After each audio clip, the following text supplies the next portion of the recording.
Cuarto capítulo de este ciclo dedicado a hablar de la gestión del riesgo de inundación. Y hoy vamos a centrarnos en la ciudad de La Plata para contar qué pasó después del 2 de abril de 2013. ¿Cambió algo? ¿Estamos mejor? ¿Qué se hizo para mejorar la vulnerabilidad de la ciudad frente a la amenaza del agua? Para saberlo, les damos la bienvenida a Elemento Vital.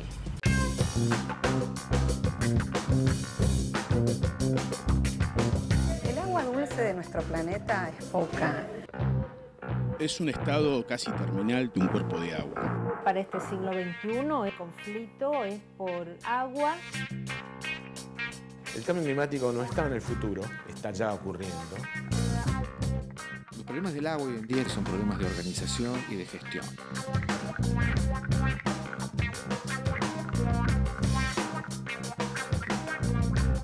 El agua, recurso central para la vida.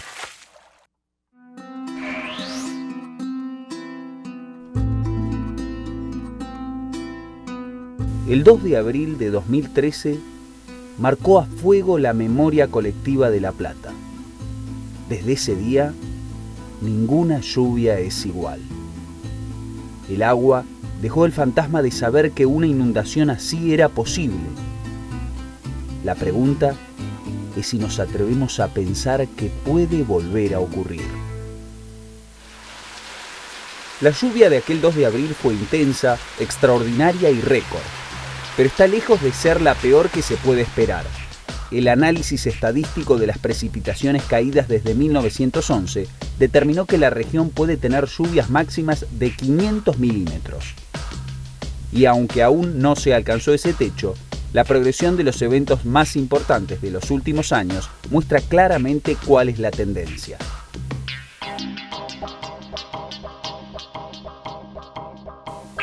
¿Estamos haciendo algo para estar mejor preparados?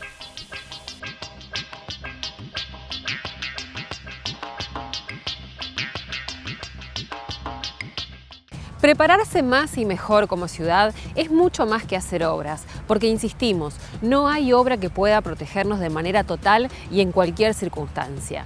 Hay muchas medidas que se pueden tomar o se deben tomar para reducir el riesgo y el posible impacto de una inundación. Y es por eso que se habla de gestión.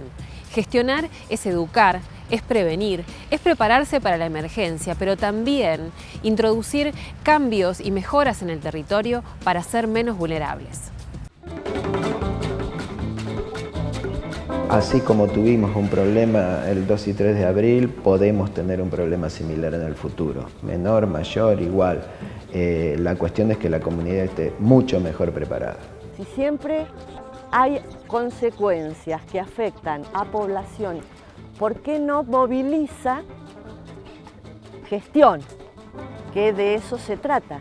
Entonces, si no hay un buen análisis de riesgo, tampoco hay buena posibilidad de definir el despliegue de los recursos, no sabemos qué recursos se están poniendo. La diferencia entre emergencia hídrica y catástrofe, en mi opinión, es la falta de prevención.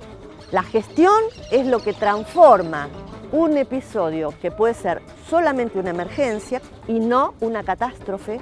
Tenemos la obligación de organizar algo. Y eso es lo que yo no veo que esté pasando. Hemos avanzado con el tema de las obras, pero no veo que estemos todavía habiendo asumido el problema y decir, bueno, voy a trabajar para esto. Esta es la característica de La Plata. Ciudad universitaria, ciudad administrativa, ciudad inundable. ¿Cómo transformó eso en algo positivo?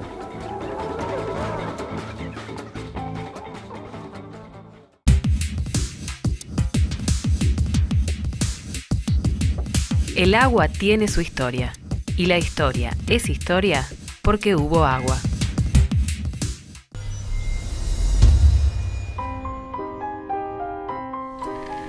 Hace más de un siglo atrás, Pinamar no era más que un cordón de dunas indomables que se movían y desplazaban al ritmo de los fuertes vientos de la costa.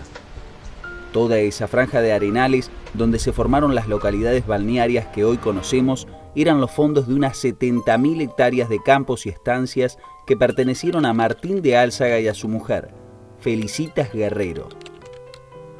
Parte de esas tierras habían sido un obsequio de Juan Manuel de Rosas al general Félix de Álzaga, en reconocimiento a su labor como jefe del regimiento El Restaurador. Con el paso del tiempo, ese latifundio se fue subdividiendo, dando origen a distintos proyectos para aprovechar esas playas. Pinamar empezó a diseñarse como la ciudad que hoy es recién a finales de la década de 1930. No tenía por entonces ni uno de los pinos que tanto la caracterizan. Fue el arquitecto Jorge Emilio Isidro Bunge el responsable de su plantación. Había aprendido durante sus estudios en Europa que eran una alternativa para fijar la arena arrastrada por los intensos vientos de la zona. Asociado con Valeria Guerrero Cárdenas, sobrina de Felicitas y dueña de esos médanos, Bunge inició en 1941 su sueño de hacer una ciudad jardín en la costa. Y lo hizo con un método innovador. Comenzó a forestar desde el mar hacia el interior, a la inversa de lo que se había hecho en localidades vecinas como Cariló. No fue nada fácil fijar y urbanizar aquellas dunas. El viento arrasaba con todo.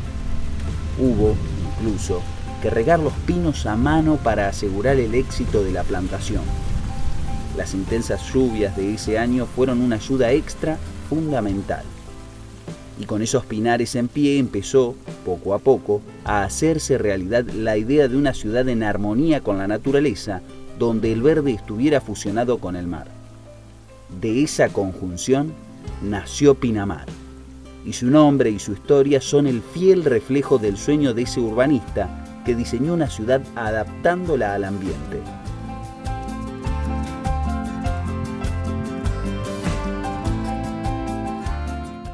Hay infinidad de medidas que se pueden implementar para reducir el riesgo de inundación o el riesgo de desastre en una inundación. Ahora, ¿por dónde empezar? Quizás lo principal sea resolver la preparación de la gente de la ciudad para una situación de emergencia. Y lo urgente en una ciudad tan vulnerable a la lluvia como La Plata es tener la infraestructura básica para el drenaje del agua, sistemas de alerta temprana para poder monitorear y anticiparse a situaciones de emergencia y también un plan de contingencia específico en conocimiento de la población para que de antemano se sepa qué hacer. ¿Cuánto se avanzó en este sentido en la ciudad de La Plata?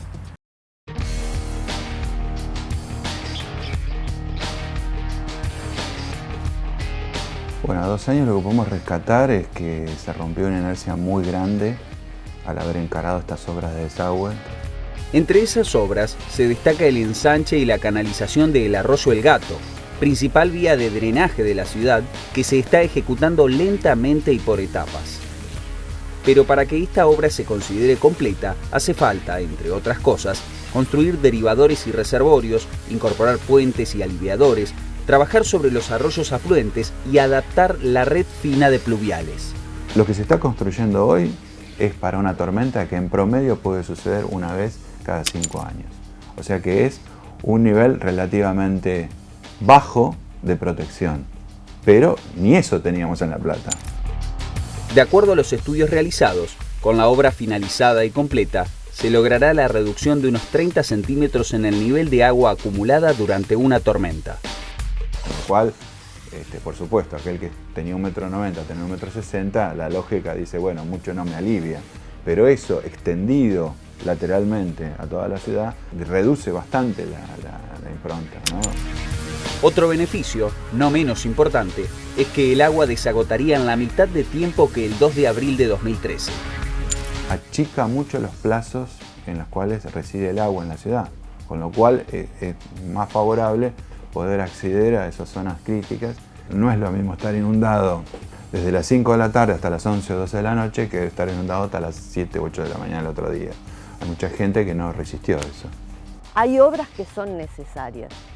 Hay otras medidas que no son estructurales, que tienen que ver con la educación ambiental, la ordenación del territorio, el uso del suelo.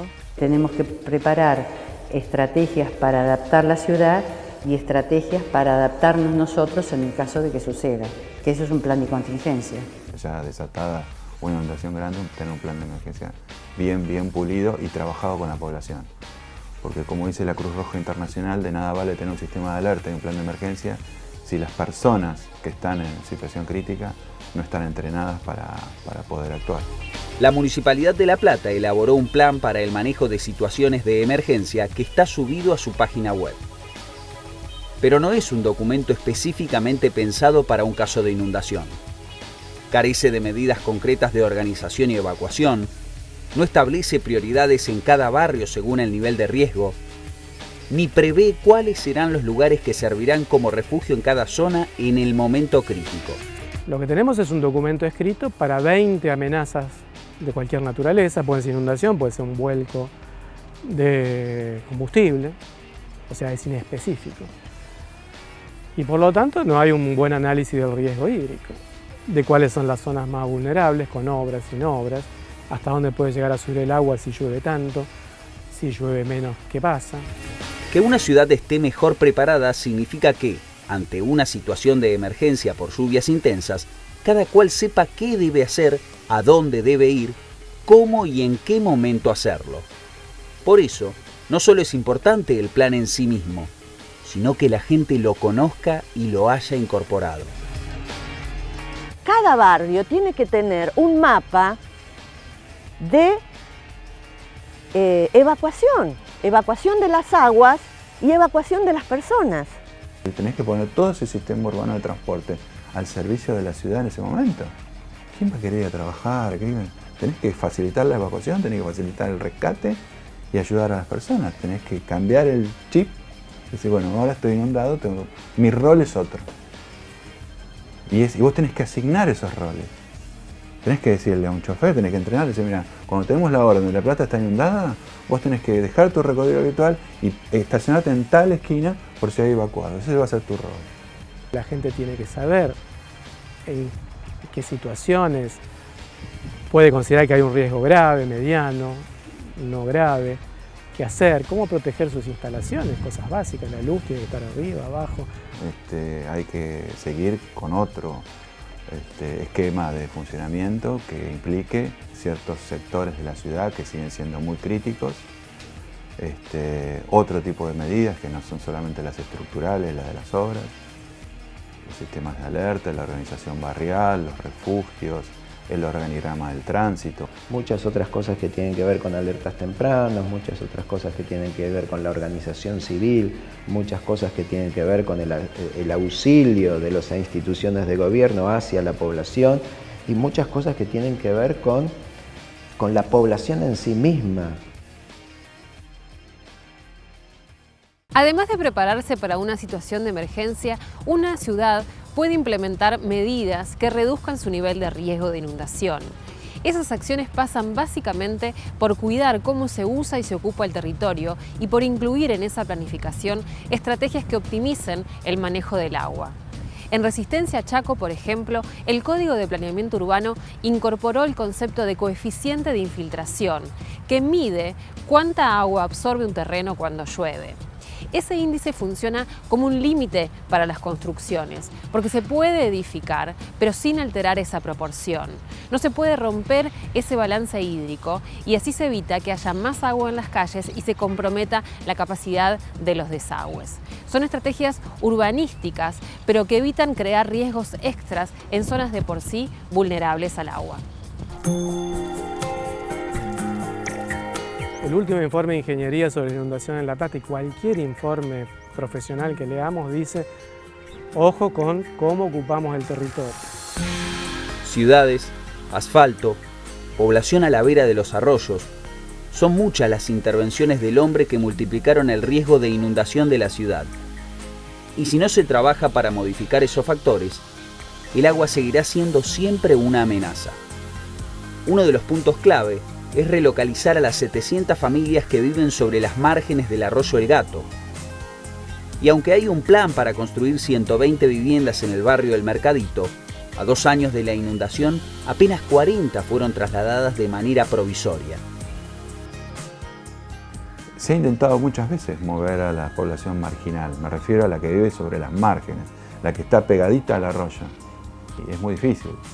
Y veo que ahora por lo menos se está avanzando, espero que lo puedan lograr, de reubicar a esa gente, porque más allá de que se necesita el espacio como para ensanchar, también es cierto que esa gente ahí corre peligro de vida permanentemente.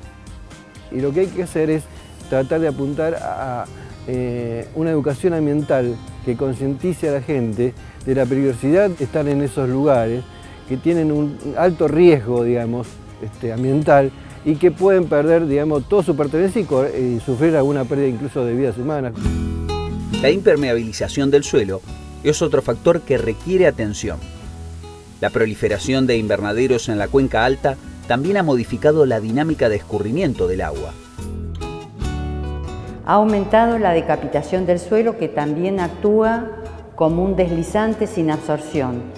Y han aumentado terriblemente, es más, se ha modificado totalmente lo que es el cultivo bajo cubierta.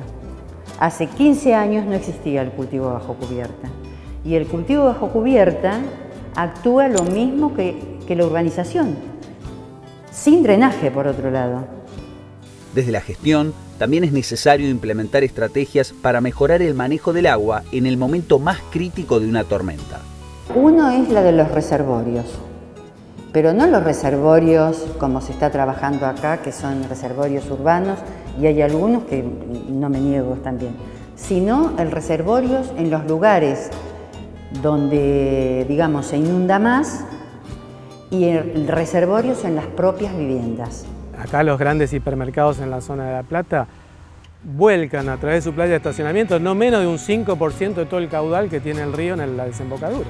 Es muchísima agua. Y no hemos sentido la necesidad hasta ahora de obligar a que si se va a habilitar eso, abajo tiene que haber grandes piletas, sistema de caños. ¿El reservorio para qué sirve? Para que en el momento de lluvia el agua quede en ese reservorio y después se vaya mandando en el momento que para de llover, digamos, organizadamente, esa agua puede seguir saliendo. Otra estrategia orientada a reducir los volúmenes de agua en las calles y aliviar los drenajes es aumentar las superficies absorbentes incorporando vegetación. Si ustedes van a ver los pulmones de manzana que estaban a principios del siglo XX en todas las manzanas, hoy prácticamente no existe. Tendríamos que ver, bueno, cómo se infiltran en las veredas, cómo trabajamos para que haya más masa de infiltración, o sea, más superficie de infiltración en las viviendas, en los centros de manzana. El dejar o no áreas verdes para que el balance hídrico del lugar se pueda realizar. Si yo invado toda la superficie del suelo con cemento, el balance hídrico natural que produce el ciclo del agua se corta, tiene obstrucción. Yo quisiera que podamos tener una zona adaptada lo mejor posible al clima. Si te dicen que debes dejar tantos metros cuadrados al descubierto de suelos absorbentes, dejémoslos. Si tenemos que mantener humedad en la ciudad por medio de arboleda, no talemos los árboles. Finalmente, la gestión también debería tender a adaptar la ciudad a su condición de inundable, incorporando, por ejemplo, modificaciones a las viviendas ubicadas en las zonas de mayor riesgo. Aquellas casas que tienen una planta baja nomás y que vive gente que puede estar en peligro si viene una inundación, realmente liberar la planta baja, liberarla. Decir, bueno, esto que pase a ser, no sé, un jardín, y hagamos todas las edificaciones en altura. Bueno, hacer algo para que podamos resistir, no sé, 24 o 48 horas con el agua a 2 metros de altura. Bueno, para mí no es descabellado pensar en repensar La Plata desde el punto de vista urbanístico en esas zonas. Acá en La Plata parece importante realmente encarar esto. Se ha hablado después de la inundación de modificaciones al código en estos aspectos, pero tal como pasaba con las leyes, rápidamente el tema se diluye, como que nos cuesta muchísimo encararlo y agarrar el toro por las astas en este aspecto, ¿no? Te puedo dar un ejemplo clarísimo en Valencia. Valencia se inundaba y ellos prácticamente desviaron el río que pasaba por el medio de la ciudad. Y ese cauce lo convirtieron en un lugar paradisíaco, recreativo, es un vergel, es un jardín divino que se ha aprovechado, y la ciudad la dieron vuelta. No lo tomemos como una desgracia esto que nos pasó el 2 de abril, lo tomemos como un punto de inflexión para decir, a partir de ahora vamos a hacer una ciudad más linda, más moderna, más adaptable a esta situación, y de paso vamos a cambiar un montón de cosas más también. Una inundación impacta en todos los actores de una sociedad. En el caso de La Plata, la universidad fue una de las instituciones que se vio interpelada por lo que había ocurrido. Fue por eso que decidieron poner como prioridad el tema del riesgo hídrico para los proyectos de investigación orientada que promueve el CONICET. Así surgieron 5 líneas de investigación con equipos interdisciplinarios. Es una de las tantas acciones surgidas para tratar de dar respuesta a lo que pasó. Pero no hay aún un proceso de gestión que las articule, que se nutra de ellas y de esos vínculos para generar soluciones colectivas. Uno de los proyectos de investigación orientado a las inundaciones analizará zonas y situaciones de riesgo. Y para eso se armará en primer lugar una red de estaciones hidrometeorológicas. Son 7 que van a un nodo central, que es el que recibe la información y la procesa para poder ser comunicada. Eso es fundamental porque nos da dirección del viento, velocidad, milímetros de agua que caen, es decir, hay datos meteorológicos concretos. Nos ocupamos en distintas escalas de qué lugares son más peligrosos que otros en el momento de la lluvia. Ahí lo que vamos a tratar de hacer, junto con ingeniería, con geografía y con CISAGUA, es tratar de aproximarnos a un primer mapa de riesgo. Por otro lado, nos interesa saber si llueve, los niveles de agua que puede llegar a haber en los arroyos. Nuestro PIO se refiere a la gestión integral del territorio en 2 lugares del Gran La Plata. Uno de ellos es la cuenca del Maldonado, íntegra, y el otro es toda el área de la planicie de inundación querandina que rodea a YPF, al polo petroquímico y al puerto de La Plata. Se hizo el primer relevamiento de la calidad del agua potable y del arroyo del Maldonado a lo largo de toda su extensión. Las soluciones en el tema de la cuenca del Maldonado tienen que ver básicamente con el tema ambiental, con lo que es la valorización de lo que es el tema residuos, con lo que es el tema de saneamiento de cloacas y afines, y con el tema de lo que es el ordenamiento territorial, la posibilidad de que se relocalicen, digamos, algunas personas que la pasaron muy mal. Y en el caso del polo petroquímico, quizás son verdades ya autoevidentes. En un momento esa inundación podría arrastrar, digamos, esos materiales contaminantes y agravar aún más un problema no solamente de inundación por un líquido, sino por un líquido que podía tener cierto grado de contaminación más profundizado por la presencia de hidrocarburos o metales pesados, ¿sí? Un tercer proyecto evalúa el riesgo ambiental en el Gran La Plata y otro la posibilidad de desarrollar estrategias de comunicación específicas para situaciones de vulnerabilidad hídrica. Por último, una de las líneas apunta a construir un sistema piloto de gestión que pueda extenderse luego al resto de la ciudad. Es un programa que tiene 4 puntos fundamentales. Primero, el tema del inventario de todo el sistema hidráulico. Es algo que hay que actualizarlo y mantenerlo permanentemente monitoreado. En segundo lugar, tener modelos matemáticos que nos permitan simular ciertos escenarios. En tercer lugar, tener el monitoreo del sistema de alerta. Y en cuarto lugar, recién ahí, un sistema de decisión en el cual uno, con todos esos elementos, inventario, monitoreo y modelación matemática, pueda tomar las mejores decisiones en cada caso. En La Plata nacieron más de 15 asambleas de vecinos con la inundación. Se formaron casi espontáneamente pocos días después del 2 de abril y en algunos casos se fusionaron con otras que habían surgido de inundaciones anteriores. Estas asambleas barriales fueron las que dieron el proceso de contención en los días posteriores a la inundación. Son las que sostienen el reclamo, las que monitorean el avance de las obras y las que aún hoy siguen pidiendo justicia. pero son importantes sobre todo por el entramado social que conforman, algo que es indispensable si se piensa en un proceso de gestión integral del riesgo. Hay un avance importante en una parte de la sociedad que está sensibilizada. Hay una parte de la sociedad que no saca el dedo del renglón en el reclamo por alguna forma de intervención en la ciudad que disminuya los riesgos. La sociedad que fue afectada y que es potencialmente afectada en el futuro por problemáticas de esta naturaleza está muy sensibilizada y tiene motivos para ello.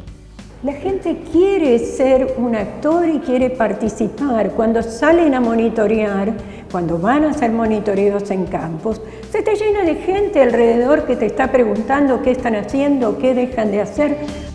Más allá de la importancia que tienen por el vínculo social que representan, las asambleas son el bastión de la memoria colectiva, algo fundamental para la gestión del riesgo hídrico. Los murales, la escritura, los monumentos han sido algunas de las expresiones artísticas para poder, por un lado, elaborar lo que ocurrió y por el otro, mantener presente la amenaza del agua.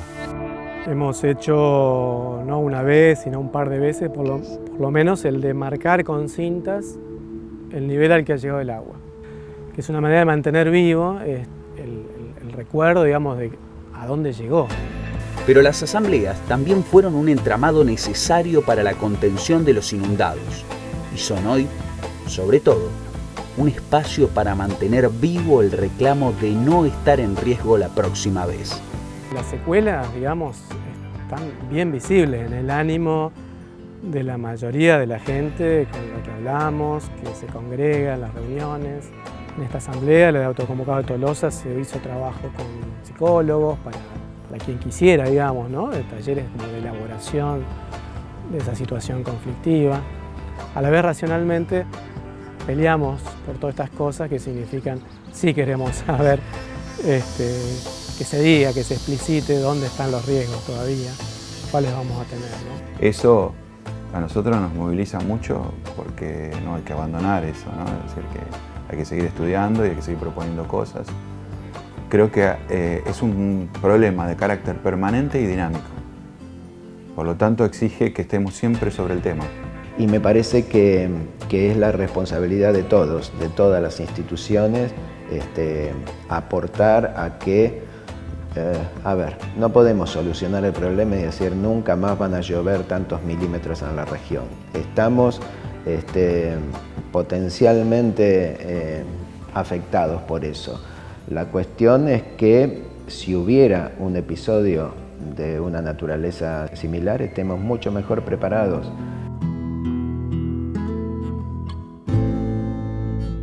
Aunque en materia de obras hidráulicas ha habido avances, La Plata sigue siendo tan vulnerable a una inundación como antes del 2 de abril de 2013.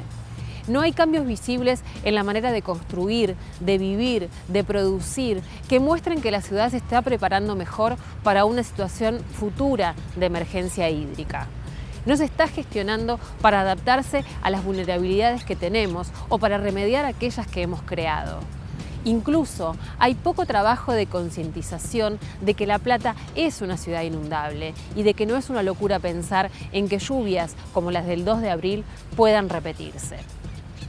El próximo programa es el último en el que hablaremos de la gestión del riesgo hídrico de inundación y vamos a tocar un tema fundamental para este tipo de gestión: la educación y el involucramiento de la sociedad. Los esperamos la semana que viene, aquí en Elemento Vital.